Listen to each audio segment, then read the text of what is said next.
Hello दोस्तों, नमस्कार। Online science class में आपका पुनः स्वागत है। आज हम क्वेश्चन जो है एनसीईआरटी के जो क्वेश्चन दिए गए हैं पेज नंबर 122 पर 124 पर उसको सॉल्व करने जा रहे हैं। तो आइए हम शुरू करते हैं। क्वेश्चन पेज नंबर 124 पर सभी लोग एनसीईआरटी की किताब को खोल लीजिए, नई बुक 2021 में पेज नंबर 124। और इसमें जो है क्वेश्चन नंबर 1 दिया गया है, विक्राणु नेफ्रॉन की रचना तथा क्रियाविधि का वर्णन कीजिए।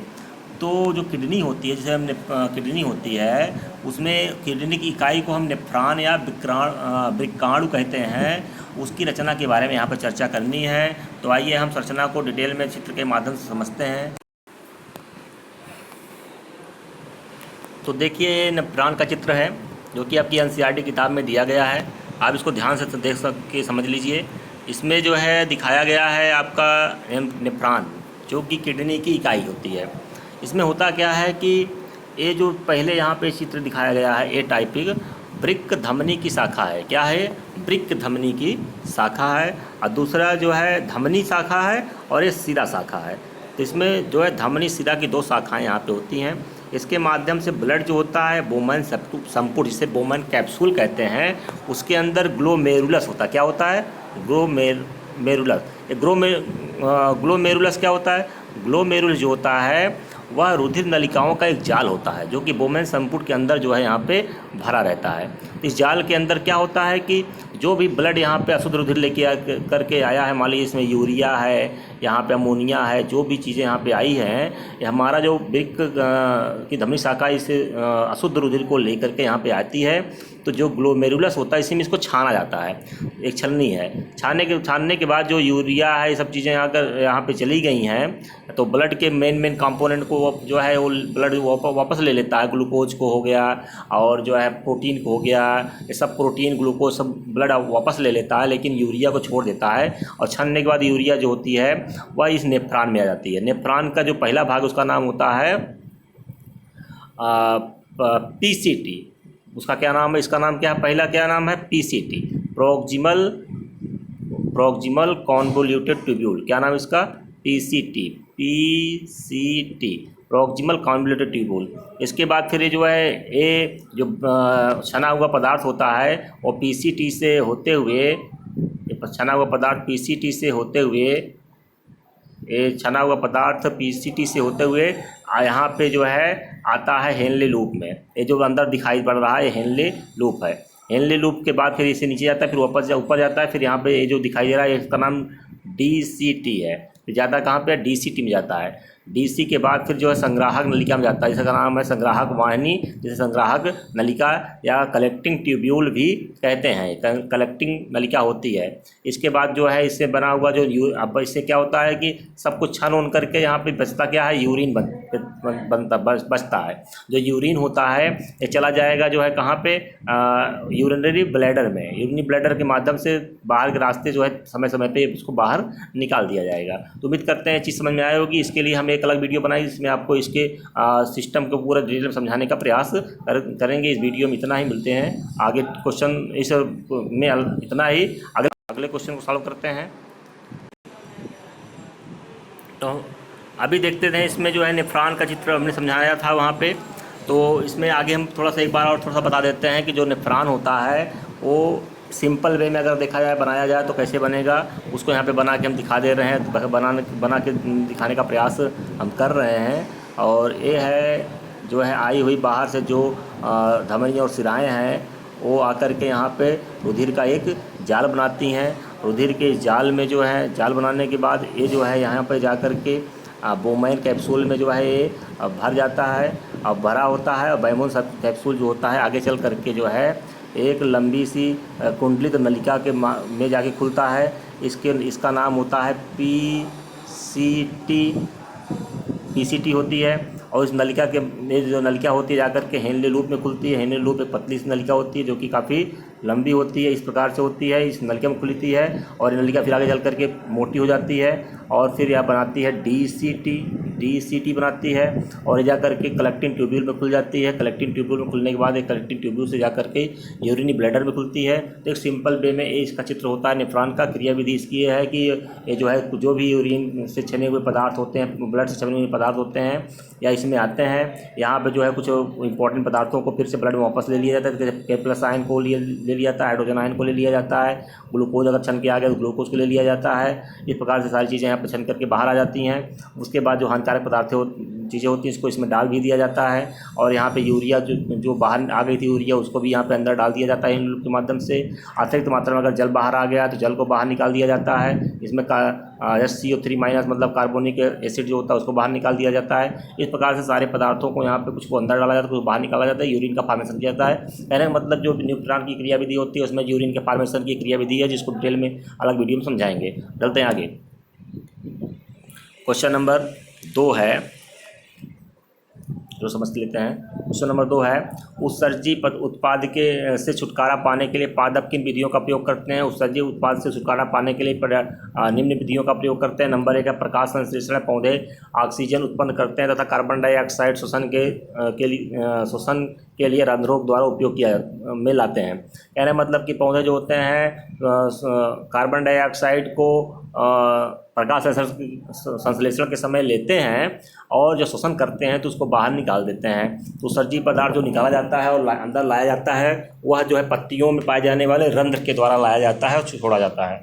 तो दूसरे टॉपिक में दिखा गया है पौधे अधिक संख्या में उपस्थित जल को वाष्पोत्सर्जन की क्रिया द्वारा कम कर सकते हैं। मतलब कि अगर पौधों में पानी ज़्यादा हो गया तो वाष्पोत्सर्जन क्रिया द्वारा पानी को बाहर निकाल देते हैं। नंबर 3 जो पॉइंट है वो है पौधे कुछ अपशिष्ट पदार्थ को अपने आसपास के मृदा में उत्सर्जित कर देते हैं। मतलब मिट्टी में भी अपने उत्सर्जी पदार्थ को डाल देते हैं। जैसे कि हम जानते हैं कि जो जंतु होते हैं, जो मनुष्य होते हैं, वो अपने उत्सर्जी पदार्थों को उसमें उत्सर्जी अंग पाए जाते हैं, किडनी पाई जाती है और उसके माध्यम से वो जो है बाहर निकाल देते हैं। लेकिन यहाँ पौधों में कोई किडनी नहीं पाई जाती है। उसमें उत्सर्जी पदार्थ निकालने के लिए रंध्र होते हैं और उसमें वो वाष्पोत्सर्जन की क्रिया होती है और आसपास की मृदा में उत्सर्जी पदार्थ को निकाल देते हैं, क्योंकि जो उत्सर्जी पदार्थ होते हैं शरीर के लिए हानिकारक होते हैं, चाहे पौधों के लिए हो चाहे जंतुओं के लिए हो। आगे बढ़ते हैं। अगला क्वेश्चन है मूत्र बनाने की मात्रा का नियमन किस प्रकार होता है। तो मूत्र या मूत्रा लिखा है, सही कर लेना। मूत्र बनाने की जो मात्रा का नियमन जो होता है उत्तर में देख लेते हैं। मनुष्य द्वारा पिया जाने वाला पानी शरीर द्वारा अवशोषण पर मूत्र की मात्रा निर्भर करती है।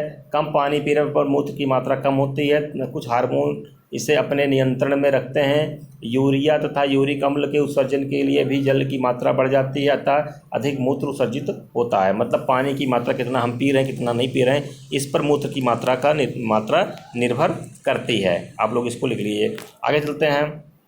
अगला क्वेश्चन है, यहाँ पे ऑप्शनल क्वेश्चन आ गया है, इसको सॉल्व करते हैं हम लोग अच्छे से। मनुष्य में वृक्क एक तंत्र का भाग है जो संबंधित है उत्सर्जन से संबंधित है। अर्थात वृक्क मतलब किडनी। किडनी किससे क्या काम करती है? किडनी यूरिन को बाहर निकालती है, उत्सर्जन का काम करती है। ठीक है। अगला क्वेश्चन है पादप में जाइलम उत्तरदायी है, जिसको हम बता चुके हैं जल के संवहन से। 4 ऑप्शन इसमें दिया गया है, जल का वहन, भोजन का वहन, अमीनो अम्ल का वहन, ऑक्सीजन का वहन। तो इसमें जल का संवहन जो होता है वह सही ऑप्शन है। अगला क्वेश्चन है स्वपोषी पोषण के लिए आवश्यक है। स्वपोषी पोषण के लिए कार्बन डाइऑक्साइड तथा जल आवश्यक है, क्लोरोफिल आवश्यक है, सूर्य का प्रकाश आवश्यक है। साथ ही तीनों चीज़ें इसमें बहुत ज़्यादा आवश्यक है। ये सब स्वपोषी पोषण के लिए, प्रकाश संश्लेषण के लिए कच्चे पदार्थ का काम करते हैं। इनका उपयोग होना, इनका होना अत्यंत आवश्यक। इसमें से अगर ये भी चीज़ कम रहेगी तो स्वपोषी पोषण द्वारा प्रकाश संश्लेषण की क्रिया द्वारा भोजन का निर्माण नहीं होगा।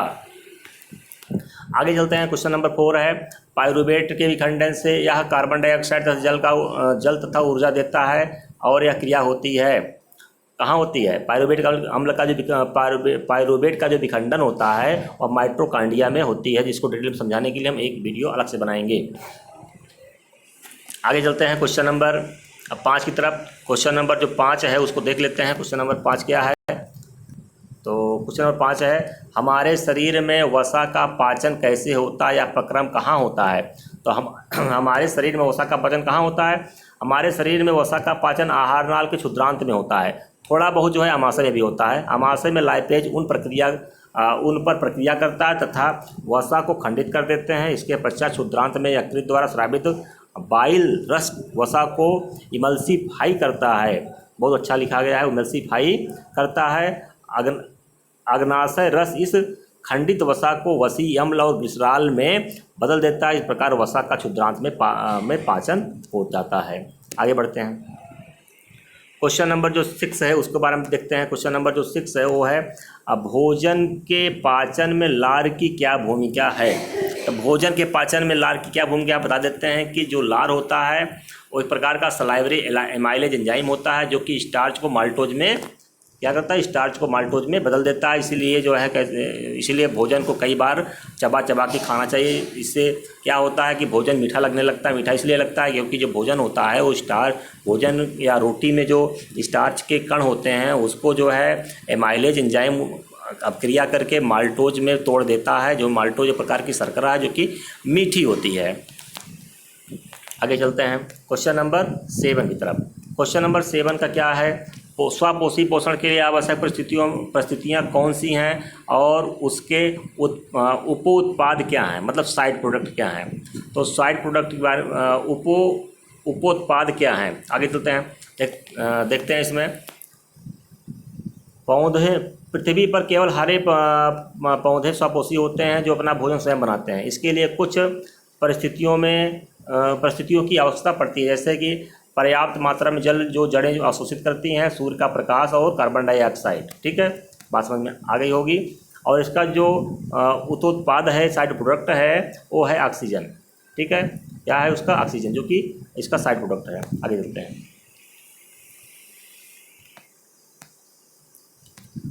वायवीय तथा अवायवीय श्वसन में क्या अंतर है। कुछ जीवों के नाम लिखिए जिनमें अवायवीय श्वसन होता है। उत्तर देखिए, वायवीय श्वसन यह वायु की उपस्थिति में होता है। ग्लूकोज पूर्णतः विखंडित होता है।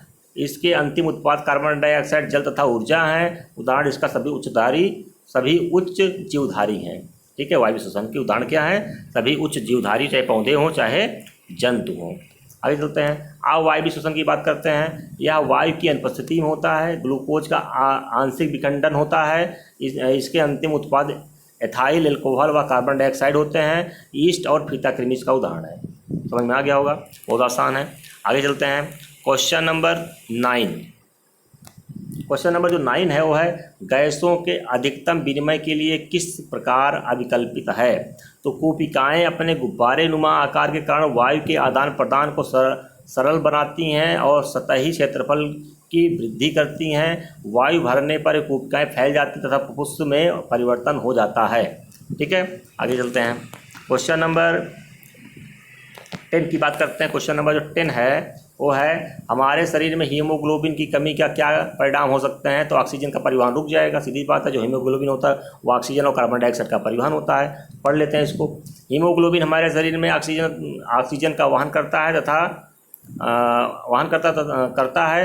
लाल रक्त कण में यदि इनकी मात्रा कम हो जाती है तो शरीर के अंगों को सुचारू रूप से ऑक्सीजन नहीं मिल पाता है, जिससे भोजन का ऑक्सीकरण पूर्णतः नहीं हो पाता है, जिससे ऊर्जा में कमी आती है और थकावट उत्पन्न होती है। इसी की कमी से व्यक्ति एनीमिया से पीड़ित हो जाता है।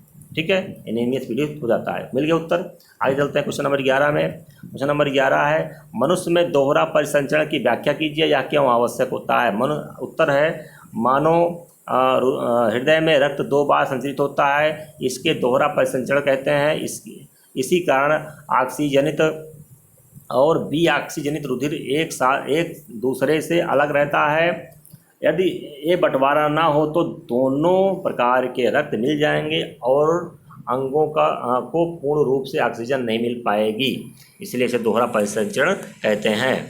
आगे चलते हैं, क्वेश्चन नंबर 12 है, 12 नंबर। जाइलम तथा फ्लोएम में पदार्थों के वहन में क्या अंतर होता है। जाइलम जो होता है वो जल का संवहन करता है, फ्लोएम क्या होता है, भोजन का संवहन करता है, जिसको अभी ऊपर ही समझा चुके हैं, ये फिर बता देते हैं। इसमें जल तथा खनिज लवण केवल ऊपरमुखी दिशा में संवहनित होते हैं। इसमें जल तथा लवण का संवहन दाब तथा वाष्पोत्सर्जन कर्षण द्वारा होता है। अब फ्लोएम की बात अगर करें तो फ्लोएम में क्या होता है कि फ्लोएम जो होता है उसको देख लेते हैं। फ्लोएम क्या करता है, इसमें भोजन अमीनो अम्ल का संवहन दोनों दिशाओं में ऊपरमुखी तथा अधोमुखी होता है, मतलब भोजन ऊपर भी जाएगा और नीचे भी आएगा। लेकिन जल क्या होता है, जाइलम हमेशा जल को लेकर ऊपर ही जाएगा, नीचे नहीं आएगा। ठीक है, ये इसमें अलग डिफरेंट है जाइलम और फ्लोएम के कार्य करने में। इसमें भोजन तथा अमीनो अम्ल का संवहन दोनों दिशाओं में ऊपरमुखी तथा अधोमुखी होता है। इसमें एटीपी ऊर्जा का प्रयोग होता है, लेकिन जाइलम में एटीपी ऊर्जा का प्रयोग नहीं होता है, वो एक प्रकार की पैसिव प्रोसेस होती है। कभी कभी ऊर्जा का प्रयोग भी जाइलम के संवहन में भी होता है, कुछ थ्योरी में बताया गया है, जिसको डिटेल में हम बाद में समझाएंगे। आगे चलते हैं, क्वेश्चन नंबर 13 की बात करते हैं। क्वेश्चन नंबर 13 में क्या दिया गया है कि फुफ्फुस में कोशिकाओं की तथा वृक्क में विक्राणुओं की रचना तथा क्रियाविधि की तुलना कीजिए। तो कोशिका और वृक्क दोनों की बात करते हैं। कोशिका होती है लंग्स में और वृक्काणु होता है वृक्क में, मतलब किडनी में। तो दोनों में क्या अंतर, कार्य करने में क्या अंतर आ रहा है, इसको हम समझ लेते हैं। तो यहाँ पे देखते हैं जो अंतर दिया गया है आपके उत्तर में, उसमें है कोशिकाएं शुद्ध व अशुद्ध वायु का वहन करती हैं, बात सही है। लेकिन विक्राणु क्या करता है, शुद्ध व अशुद्ध वायु का वहन ये भी करता है, लेकिन वायु का नहीं, ये रुधिर का करता है। यहाँ पे यही अंतर है, रुधिर का वहन करता है, ये वायु का वहन करता है। ठीक है, कोशिकाओं का आकार छोटा होता है, वृक्काणु लूपदार बड़े आकार के होते हैं। कोशिका शरीर में रसायन CO2 गैस के रूप में निकलती है। कोशिका शरीर में रसायन CO2 गैस के रूप में निकालती है, यहाँ पर होना चाहिए निकालती है। और जबकि ये क्या करता है, विक्राणु जो होता है वो विक्राणु शरीर में नाइट्रोजन युक्त रसायन मूत्र के रूप में निकालती है।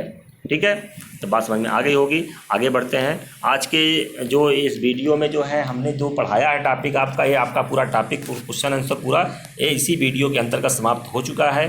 तो आज के इस वीडियो में हमने चैप्टर जो जय प्रक्रम है NCERT आधारित पाठ्यक्रम जो प्रश्न हम यहाँ पे सॉल्व कर रहे हैं, आज ख़त्म होता है। जय प्रक्रम पार्ट नंबर 6 विज्ञान के अंतर्गत जीव विज्ञान का टॉपिक पार्ट नंबर 6 खत्म हो चुका है। और अगले टॉपिक में जो अगले वीडियो में जो है हम कुछ वीडियो ऐसे लेकर के आएंगे, जैसे कि भोजन के पाचन से संबंधित पाचन तंत्र और श्वसन संबंधित श्वसन तंत्र, और जो है रुधिर के परिवहन से संबंधित जो है परिवहन तंत्र, और उत्सर्जन से संबंधित उत्सर्जी तंत्र को अलग से हम 4-5 वीडियो के अंतर्गत पढ़ा करके आपको डिटेल में समझाने का प्रयास करेंगे, जिससे कि आपको पूरा जय प्रक्रम आसानी से समझ में आ जाए। आज के वीडियो में इतना ही, मिलते हैं अगले वीडियो में, तब तक के लिए नमस्कार।